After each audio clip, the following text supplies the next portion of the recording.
सन्यासी ब्राह्मण थे और उसमें भी सन्यासी थे। वो मार्ग में जा रहे थे तो उनके हाथ में दंड था, दंड। सन्यासियों के हाथ में दंड होता है ना, डंडा। और एक कुत्ता मार्ग में सोया था।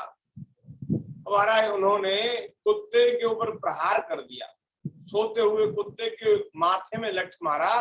उसको महाराज बड़ी चोट लगी और वो बेचारा बड़ा दुखी हुआ। अब क्या करें, कुत्ता तो कुत्ता, कुत्ते को कौन न्याय दे। गलती इसमें उस सन्यासी की है, उन्होंने सोते हुए निरपराध कुत्ते के ऊपर प्रहार किया, तो गलती तो है। अब लेकिन कुत्ते को कौन न्याय दे। लेकिन धन्य है हमारे प्रभु श्री रामचंद्र जी, हमारे भक्त वत्सल करुणा निधान भगवान, उनके दरबार में कुत्ते का भी न्याय होता था महाराज। जब राम जी राजा थे ना, तो कुत्ते का, पशु पक्षियों का भी न्याय भगवान के दरबार में होता था। तो वो कुत्ता महाराज रोता हुआ चिल्लाता हुआ भगवान के दरबार में गया, सभा में गया, और उसने महाराज कहा कि प्रभु ये सन्यासी अमुक नाम, तो उनका कुछ नाम था, बोले ये सन्यासी मैं सोया हुआ था और आपका जो नगर है अयोध्या है, श्री अयोध्या जी में इतने चौड़े चौड़े मार्ग हैं, राजमार्ग हैं, सकरी गली नहीं है, चौड़े चौड़े मार्ग हैं। तो बोले महाराज उस चौड़े रास्ते पर मैं सोया था एक जगह, एक कोने में, और ये पंडित जी ने मुझको बिना अपराध के मुझे मारा, अब आप मेरा न्याय करिए। तो उनको बुलाया गया, सन्यासी को बुलाया गया, उनसे कहा कि महाराज आपने क्यों प्रहार किया। तो बोले महाराज मैं जा रहा था और मैं सवेरे से निकला था भिक्षा के लिए, लेकिन मुझे कहीं भिक्षा नहीं मिली, भूख प्यास से दुखी था, लोग अनादर अपमान करते हैं इस बात का भी दुख था, और ये कुत्ता और महाराज बीच रास्ते में पैर फैलाकर सो रहा था। मुझे इसको देख करके बड़ी गुस्सा लगी आई कि देखो हमसे बढ़िया तो यही है, खाता पीता है, सोता है, किसी की चाकरी नहीं, किसी की नौकरी नहीं। तो मुझे इससे ईर्ष्या हो गई और मैंने इसके ऊपर डंडा मार दिया, प्रहार कर दिया। तो बोले महाराज मार्ग में सोया था तो आप दूसरी तरफ से निकल सकते थे, हमारे राज्य के तो इतने बड़े बड़े मार्ग हैं, आपने ये अपराध किया। और महाराज आपको कुत्ते को तो तभी न्याय मिलेगा जब आपको दंड मिले, लेकिन महाराज मैं तो ब्राह्मणों का आदर करता हूँ, मैं ब्राह्मणों का भक्त हूँ, सेवक हूँ। बोले मेरी तो सामर्थ्य नहीं मैं आपको दंड दूं, मैं दंड नहीं दे सकता। अब महाराज कुत्ता रोने लगा कि प्रभु ये तो भेदभाव हो रहा है, आपके दरबार में भेदभाव पक्षपात हो रहा है, मैं कुत्ता हूं इसलिए मुझे न्याय नहीं मिल रहा, और ये ब्राह्मण ऊंचे कुल में, ऊंचे खानदान में इनका जन्म हुआ है, इसलिए इनको अपराधी सिद्ध होने पर भी इनको छोड़ा जा रहा है। महाराज ये आपकी सभा में उचित नहीं हो रहा। तो सभी जो वहां मंत्री थे, जो सभासद थे, वे भी बोल उठे कि महाराज कुत्ते को न्याय मिलना चाहिए। तो भगवान ने सकते हुए राम जी ने कुत्ते से ही पूछा, बोले भैया तुम क्या चाहते हो, तुम्हारी कैसे प्रसन्नता होगी, तुम्हें कैसे न्याय मिलेगा। बोले महाराज मुझे ब्राह्मण ने मेरे ऊपर डंडे का प्रहार किया, इनको भी कुछ दंड मिलना चाहिए। तो भगवान ने कहा भाई देखो सोच समझ करके बोलो, ब्राह्मण जो है उनको शरीर दंड नहीं दिया जाता, ब्राह्मण अदंड है, इनको दंड देने की सामर्थ्य शक्ति किसी में नहीं, तो अपराध भी करें तो भी इनको शरीर दंड देने का विधान शास्त्र में नहीं है। और मैं तो शास्त्र की बात मानने वाला हूं, तो इनको दंड तो नहीं दिया जा सकता। तो कुत्ता बोला महाराज कोई बात नहीं, आप इनको कालंजर मठ का महंत बना दीजिए, सन्यासी है, इनको कालंजर मठ का महंत बना दीजिए। ये कहीं कालंजर मठ है, और उस समय थी या पता नहीं है कि नहीं, लेकिन हमने पढ़ा है और सुना भी है। तो एक कालंजर नाम का मठ था, उसका महंत बनाने की बात कुत्ते ने कही। भगवान ने पूछा ये भाई बड़ी विलक्षण बात है, तुम बड़ा विलक्षण दंड इसको दे रहे हो, अरे तुम इसके ऊपर नाराज हो, इसने तुम्हारा अपराध किया है, और लेकिन तुम इसको दंड की जगह इसके ऊपर कृपा कर रहे हो, इसको वरदान दे रहे हो। बोले महाराज ये वरदान नहीं है, ये दंड ही है। बोले क्यों? बोले मैं भी पूर्व जन्म में कालंजर मठ का महंत था, और महाराज जो मठ का पुजारी था, महंत था, और जो बढ़िया बढ़िया वस्तु आती थी उसको मैं बिना भोग लगाए ही खा लेता था, बिना भोग लगाए खा लेता था, उसको बांटता नहीं था। तो बढ़िया चीज को अकेले खाने का पाप मुझे लगा। अच्छी चीज कोई मिले घर में आवे तो उसको चोरी से और अकेले अकेले नहीं खाना चाहिए, बढ़िया चीज बांट करके खानी चाहिए।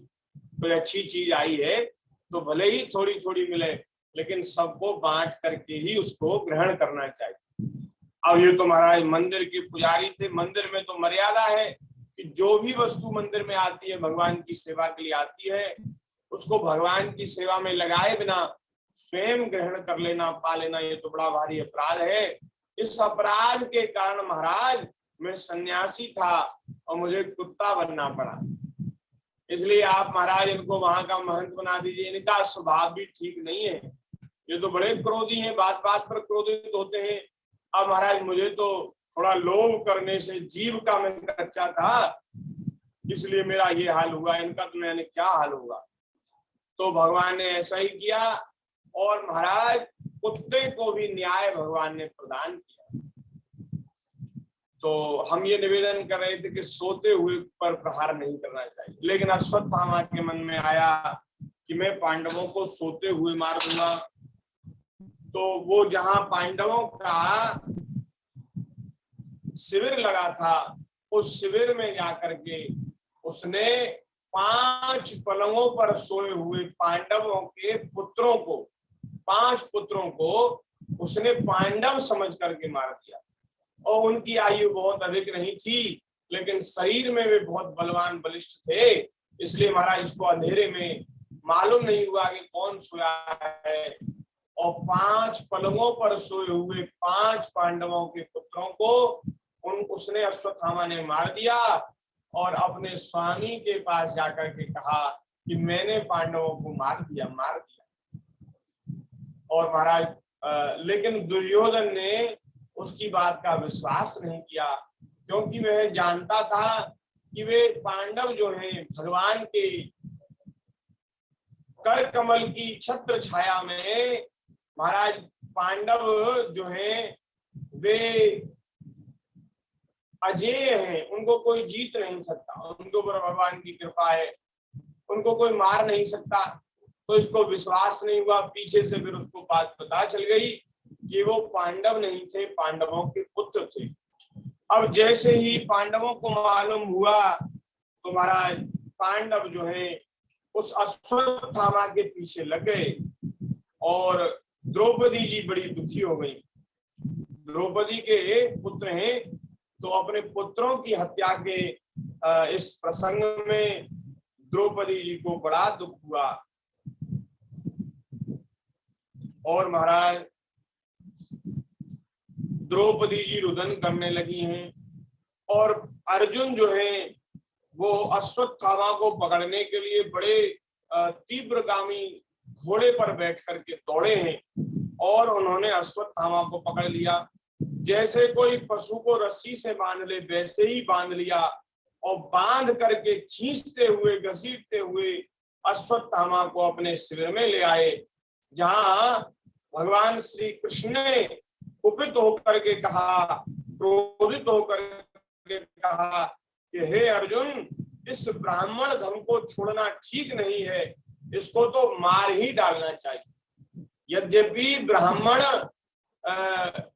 उनको मृत्यु दंड का विधान नहीं है, लेकिन इस आताताई ने तो पापों का जो सीमा है पापों की उसका उल्लंघन कर दिया। अरे छोटे छोटे बालकों की हत्या इसने की है, ये आताताई है, इसको मार ही डालना चाहिए। देखो यहाँ भगवान कह रहे हैं धर्मवेत्ता जो पुरुष हैं वे असावधान व्यक्ति पर प्रहार नहीं करते। युद्ध में भी जो असावधान है, जो सावधान नहीं है, कहीं दूसरी ओर देख रहा है, या उबासी ले रहा है, या युद्ध से विरत हो गया, हट गया है, ऐसे असावधान व्यक्ति पर प्रहार नहीं करते, मतवाले पर प्रहार नहीं करते। पागल जो है, पागल के ऊपर प्रहार, जो पागल है बेचारा मंद बुद्धि है, वो बड़े से बड़ा अपराध भी कर दे तो भी उसके ऊपर प्रहार नहीं किया जाता। सोए हुए पर, जो सोया हुआ है उसके ऊपर भी प्रहार नहीं किया जाता। और बालक, स्त्री, बालकों को भी महाराज, बालकों की जो मृत्यु है, बालक को मारना, ये बड़ा भारी पाप है, बड़ा भारी पाप है। बाल हत्या जो महापाप होते हैं ना, उन महापापों की श्रेणी में आती है बाल हत्या। बालकों को मारना पीटना भी उचित नहीं है, लेकिन शिक्षा की दृष्टि से छोटे छोटे बालकों के ऊपर जो हम प्रहार करते हैं वो भी अनुचित है, क्रोधित होकर के हम मारते हैं। तो लेकिन शिक्षा की दृष्टि से, जैसे गुरुजन, जैसे बालक शिक्षा अध्ययन करने जाते हैं तो वहां गुरुजन उनको सिखाने के लिए, जो अध्यापक होते हैं, जो टीचर होते हैं, वो सिखाने के लिए उनके ऊपर कभी प्रहार भी करते हैं, तो उनका प्रहार करना वो अनुचित नहीं है। वो तो ठीक है, सिखाने के लिए, शिक्षा देने के लिए दंड दिया जाए, उसको निंदित नहीं माना गया है।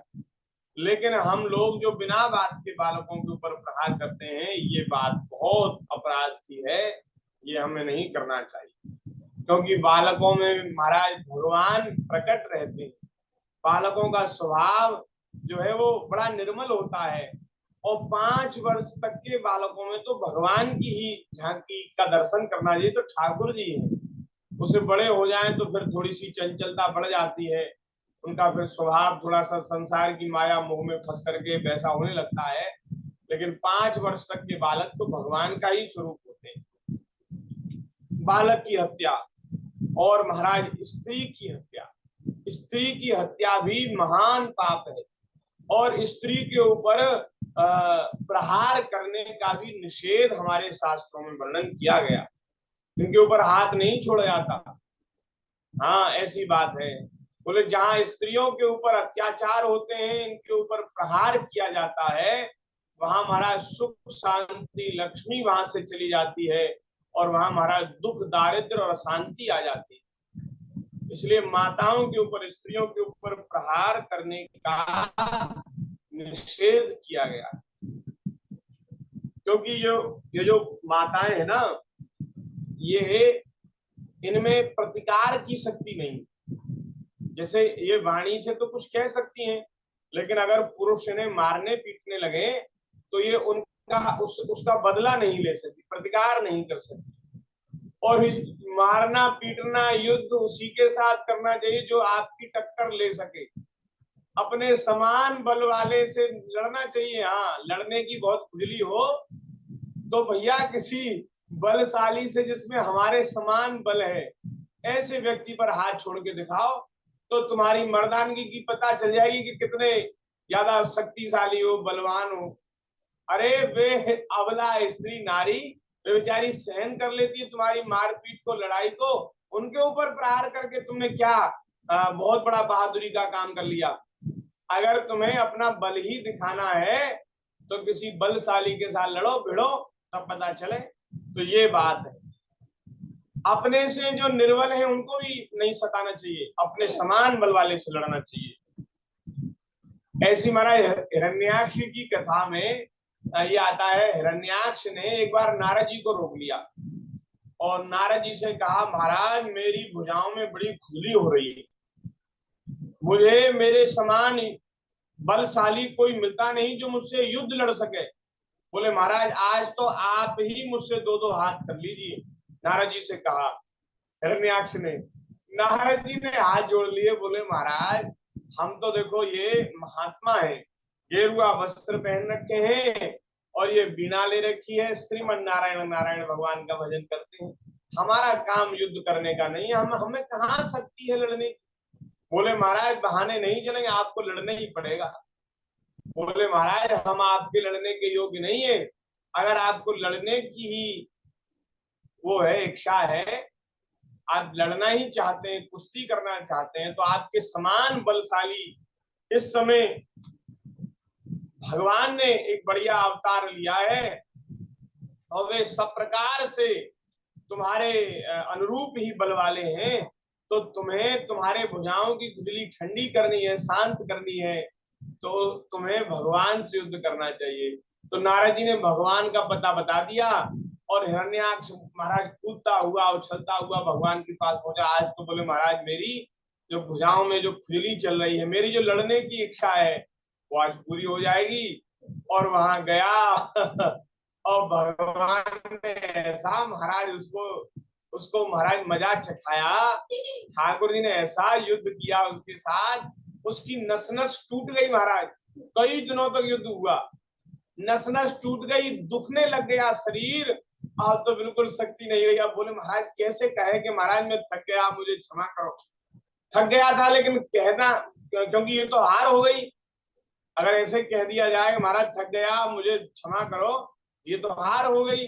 वो हार मानता नहीं और लड़ने की उसमें शक्ति नहीं, सामर्थ्य नहीं। एक भगवान ने ऐसा घूसा जमाया उसके मुंह पर, उसके प्राण पक्षी उड़ गए, मर गया हिरण्याक्ष। तो नारद जी ने उसको भेजा था भगवान से लड़ने के लिए।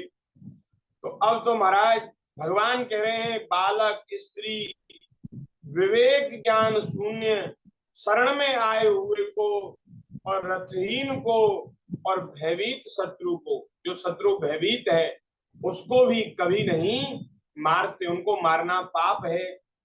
लेकिन महाराज इस दुष्ट ने एक तो सोए हुए और दूसरे बालक, दोनों पर, सोए हुए बालकों पर इसने प्रहार किया और उनको मार डाला। ये जो दुष्ट है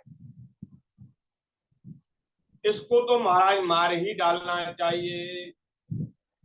और हे अर्जुन तुमने मेरे सामने प्रतिज्ञा की थी कि द्रौपदी जी से कहा था प्रतिज्ञा करके कि हे द्रौपदी जिसने तुम्हारे पुत्रों का वध किया है उसका मैं सिर धड़ से अलग कर दूंगा, मैं उसका सिर उतार के लाऊंगा।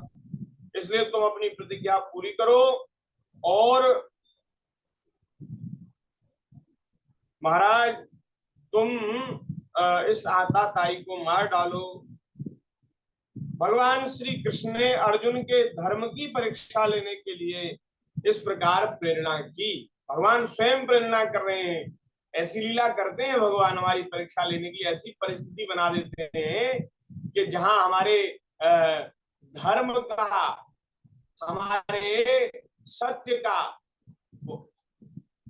सत्य की धर्म की परीक्षा जहां हो जाती, ऐसी परिस्थिति बना देते हैं। भगवान स्वयं प्रेरणा दे रहे हैं। लेकिन महाराज अर्जुन का हृदय महान था। यद्यपि अश्वत्थामा ने उनके पुत्रों की हत्या की थी, लेकिन फिर भी अर्जुन के मन में अपने गुरु पुत्र को, ये द्रोणाचार्य के पुत्र हैं अश्वत्थामा और ये चिरंजीव है, इसलिए गुरु जी का पुत्र है, गुरु के समान ही पूज्य है।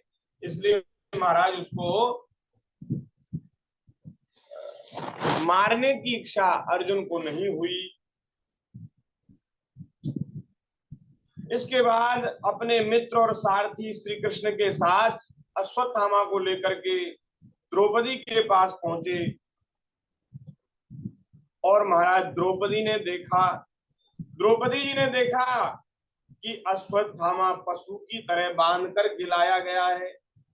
जैसे पशु को रस्सी बांध करके खींचा जाता है, ऐसे ही अश्वत्थामा बंधा हुआ है और उसकी महाराज जो शोभा है वो नष्ट हो गई है, शोभाहीन हो गया है। एक तो महाराज उसने बड़ा भारी पाप किए कर दिया था और उस पाप के कारण भी और बड़े असत्कार अपमान के कारण भी उसका मुख जो है वो कांतिहीन हो रहा है, उसके नेत्रों में आंसू भर रहे हैं। ऐसी स्थिति में जब द्रौपदी जी ने अश्वत्थामा को देखा, उनका भक्त हृदय दया से भर गया और उन्होंने कहा कि हे आर्य पुत्र इस अश्वत्थामा को छोड़ दो। अरे आप समझते नहीं, ये आपके गुरु पुत्र हैं और गुरु पुत्र गुरु के समान ही होता है। और महाराज देखो, इनके पिता मर चुके हैं, इनके पिता युद्ध भूमि में, रणभूमि में वीर गति को प्राप्त हो गए, और ये अपनी माता का अकेला पुत्र है।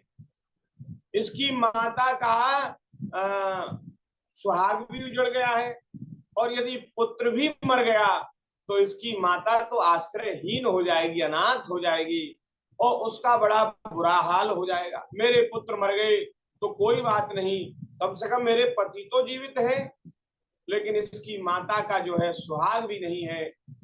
द्रोणाचार्य भी समाप्त हो गए, और अश्वत्थामा भी यदि मार दिए गए तो इनकी माता को असह्य कष्ट होगा। और पुत्र के मरने पर जैसा दुख होता है, उस दुख का मैं अनुभव कर रही हूँ। इसलिए मैं नहीं चाहती कि इनकी माता कृपी को भी पुत्र हत्या, पुत्र वध का जो कष्ट है वो सहन करना पड़े। पुत्र की जो मृत्यु होती है, जो दुख होता है, बोले वो दुख इसकी माता को सहन करना पड़े, मैं नहीं चाहती। इसलिए इसको छोड़ दो, छोड़ दो। ये ब्राह्मण है, ब्राह्मण तो वैसे भी पूजनीय होते हैं, फिर उसमें भी गुरु पुत्र हैं। महाराज आपने इनके पिताजी की कृपा से ही धनुर्वेद की शिक्षा उसको प्राप्त किया था, और आप उसमें बड़े पारंगत हो गए थे। तो हे आर्यपुत्र,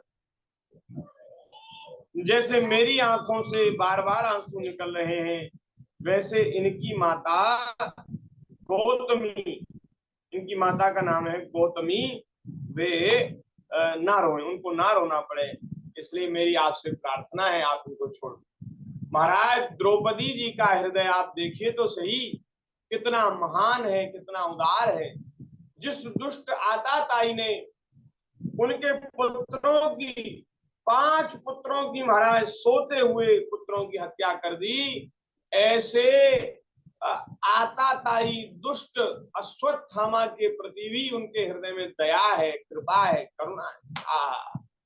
क्या महाराज महान हृदय! यही भक्त की पहचान है। उमा संत के यह बड़ाई, मंद करत जो करें भलाई। संतों की महिमा बस इतनी है कि जो उनका बुरा करता है, वे महात्मा उनका भी भला करते हैं। बुरा करने वाले के साथ भी भलाई का व्यवहार करते हैं महात्मा संत।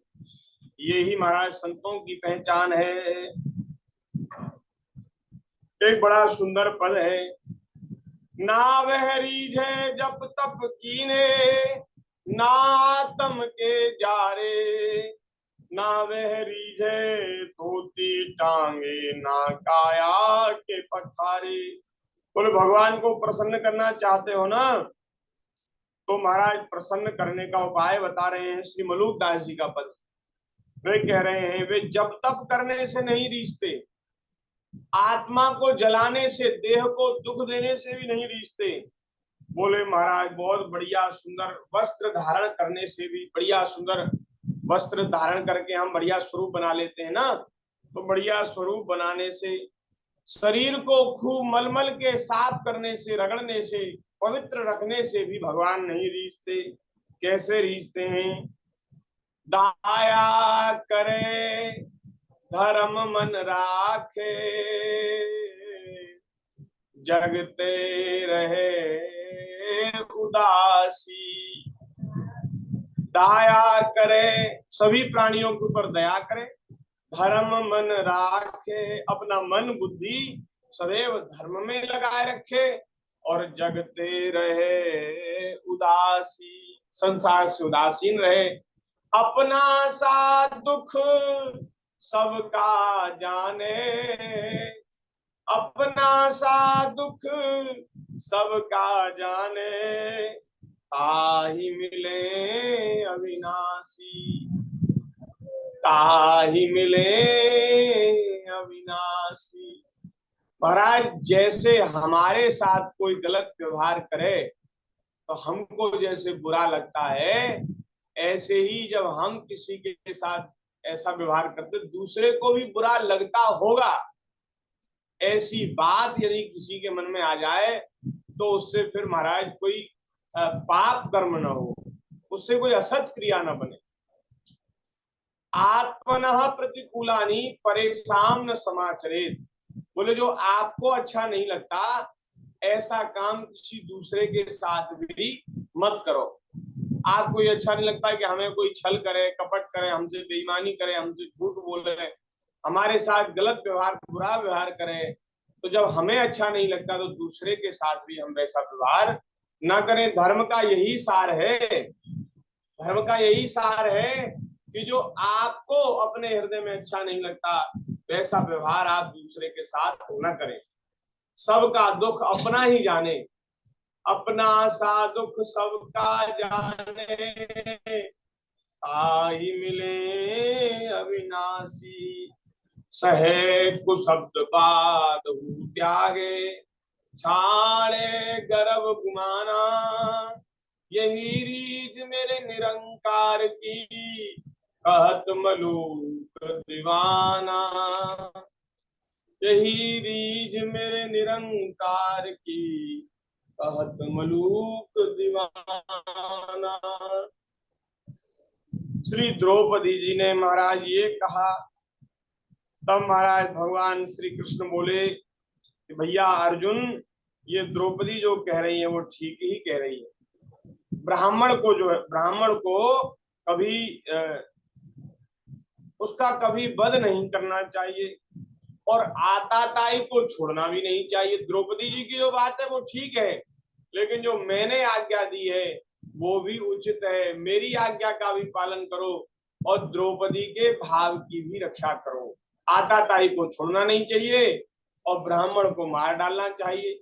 अब अर्जुन बोले प्रभु आप सीधा सीधा साफ साफ क्यों नहीं बोलते, घुमा फिरा करके क्यों बात करते हैं महाराज, आप हमें क्यों फंसा रहे हैं, मुझे क्या करना है? दोनों ही बात कह रहे हो, इसको छोड़ो भी मत और मार भी डालो। तो महाराज अर्जुन जो है वो बड़े बुद्धिमान है, सावधान है, बड़े भक्त है, भगवान के मनोभाव को वे समझ गए और उन्होंने महाराज ब्राह्मण को शरीर दंड नहीं दिया जाता, ब्राह्मण का अपमान कर दिया जाए और उसको भरी सभा में से निकाल दिया जाए अपमान करके, तो यही उसका वध करना होता है, यही वध करना माना जाता है। ब्राह्मण का अपमान कर दिया जाए तो ब्राह्मण का वध हो गया, ऐसा। इसलिए ब्राह्मणों का अपमान नहीं करना चाहिए, क्योंकि ब्राह्मणों का अपमान ही उनका वध है, उनकी हत्या है। इसलिए महाराज ब्राह्मणों को सदैव आदर देना चाहिए, ब्राह्मणों का सदैव सम्मान करना चाहिए। तो महाराज अश्वत्थामा के सिर में एक मणि थी, वो मणि अर्जुन ने निकाल ली, उसका सिर मूंड दिया और उसको धक्के दे करके महाराज बाहर निकाल दिया। और इस प्रकार से भगवान की दोनों ही आज्ञाएं अर्जुन ने पूरी की। भगवान बड़े प्रसन्न हुए अर्जुन के भाव को देख करके और उनकी चतुराई को देख करके। अब तो महाराज वह अश्वत्थामा अपने अपमान से, तिरस्कार से बड़ा दुखी हो गया, उसको बड़ा क्रोध आया और उसने महाराज थोड़ी दूर जा करके ब्रह्मास्त्र का संधान अपने धनुष पर किया और उसने उत्तरा के गर्भ में ब्राह्मणों का ये पांडवों का अंतिम बीज अंश जो अभिमन्यु का पुत्र है, उत्तरा के गर्भ में श्री परीक्षित जी महाराज, वे परीक्षित जी महाराज उस समय गर्भ में थे, तो परीक्षित जी को लक्ष्य करके, उत्तरा के गर्भ को लक्ष्य करके उसने ब्रह्मास्त्र चलाया अश्वत्थामा ने। अब महाराज भगवान श्री कृष्ण श्री द्वारका जाने के लिए भगवान तैयार हो गए थे, रथ में बैठ गए थे। उसी समय उत्तरा दौड़ी दौड़ी आई और भगवान के चरणों में गिरकर के उसने प्रार्थना की, निवेदन किया, प्रभु ये अश्वत्थामा के द्वारा छोड़ा गया ब्रह्मास्त्र मुझे जला रहा है, मैं भले ही जल जाऊं, नष्ट हो जाऊं, लेकिन मेरे गर्भ में आपके भक्त पांडवों का बीज है, अंश है, ये महाराज मेरा बालक नष्ट हो गया तो इनका कुल ही नष्ट हो जाएगा, इनका जो बीज है वो नष्ट हो जाएगा। तो इसलिए महाराज आप अपने भक्तों के कुल की रक्षा करिए, मेरी रक्षा करिए। मेरे गर्भ में जो बालक है, शिशु है, उसकी रक्षा करिए। भगवान तुरंत सावधान हुए और एक अंगुष्ठ का स्वरूप धारण, अंगूठे के बराबर भगवान ने स्वरूप धारण किया और उत्तरा के मुख मार्ग से उत्तरा के गर्भ में भगवान पहुंच गए। और महाराज वहां ब्रह्मास्त्र से शिशु परीक्षित जी, बाल जो अंदर गर्भ में जो बालक हैं, उनकी महाराज घूम घूम करके अपनी कौमोद की गदा से भगवान ने ब्रह्मास्त्र की ज्वाला को शांत कर दिया, ब्रह्मास्त्र को ठंडा कर दिया। और महाराज गर्भ में ही श्री परीक्षित जी को अपना मंगलमय दर्शन भगवान ने प्रदान किया। धन्य है भैया भगवान की कृपा करुणा। गर्भ की जो पीड़ा होती है वो समस्त जीवों के लिए नरक के समान कही गई है। गर्भ में नरक के समान दुख है, लेकिन हमारे भगवान ऐसे दयालु हैं, अपने भक्त की रक्षा करने के लिए भगवान उत्तरा के गर्भ में भी पहुंच गए और गर्भ में भगवान ने परीक्षित जी की रक्षा करी। अब जब यहाँ सब कुछ ठीक हो गया और महाराज इंद्रप्रस्थ की गद्दी पर महाराज युधिष्ठिर जी का राज्याभिषेक हुआ है। पूरी पृथ्वी के चक्रवर्ती सम्राट के पद पर श्री युधिष्ठिर जी महाराज अभिषिक्त हुए हैं और सब प्रकार का आनंद उत्सव महोत्सव यहाँ मनाए जाने लगे हैं। तब एक दिन भगवान ने सब पांडवों से, सभी भाइयों से विदा मांगी और भगवान अपने रथ को सजा करके, संभाल करके रथ पर बैठ करके द्वारका के लिए ठाकुर जी चल दिए। रथ पर बैठ गए हैं तो महाराज कुंती माता भगवान को जाते हुए देखा तो वे सहन न कर सके। पहले उन्होंने आज्ञा ले ली है भगवान ने कुंती मैया से, लेकिन जब रथ पर भगवान बैठ गए हैं अब ऐसा लगा कि अब तो चले ही जाएंगे। तो महाराज इनका हृदय वो करुणा से, कृपा से, दुख से भर गया। उन्होंने कहा, बोले हे श्री कृष्ण आप हमें छोड़कर मत जाओ, आप हमें त्यागिए मत। उन्होंने बड़ी सुंदर स्तुति की है। स्तुति में अंतिम में जो बात कही है वो बड़ी सुंदर है। उन्होंने कहा महाराज जब तक हमारे जीवन में कष्ट थे, दुख थे, तमाम तरह की प्रतिकूल परिस्थितियां थी, तब आप हमारे साथ थे, आपने हमारा साथ दिया और संकट की घड़ी में से हमको उबार करके आज आपने हमें सब कुछ प्रदान कर दिया।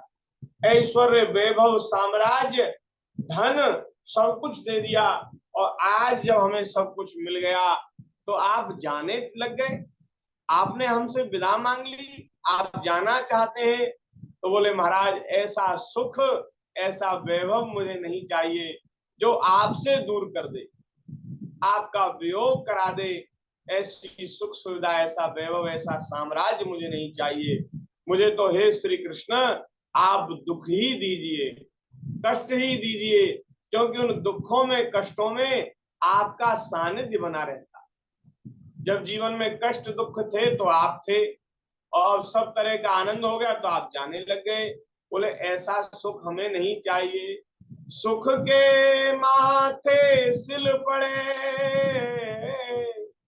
जो नाम हृदय ते जाए, बलिहारी बात दुख की जो पल पल नाम रटाए, बलिहारी बात दुख की जो पल पल कृष्ण रटाए। कुंती माता कह रही हैं विपदः सन्तु नः शश्वत् तत्र तत्र जगद्गुरु भवतो